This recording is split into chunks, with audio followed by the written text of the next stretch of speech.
Paracatuzum, paracatuzum, paracatuzum, paracatuzum, paracatuzum, paracatu ó, ó, ó, ó, ó, ó, ó,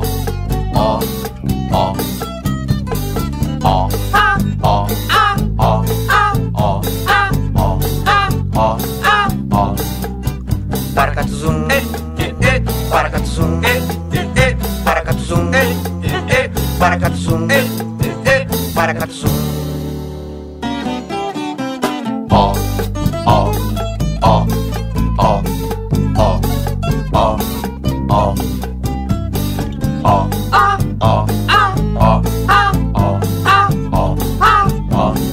ó, paracatuzum, paracatuzum, paracatuzum, paracatuzum,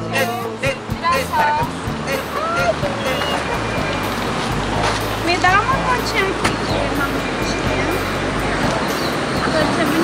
Vai quantos dias pra amanhã? 90. Não, com 80 dias ela já tá começando a abrir o botão. Aí ela passa 10 dias preparando o botão e com 90 ela abre a flor. Com 90 ela abre a flor. E ela fica uma flor aberta uma semana. Fica uma semana. Agora a flor de girassol, se cortar e botar num vaso, ela murcha?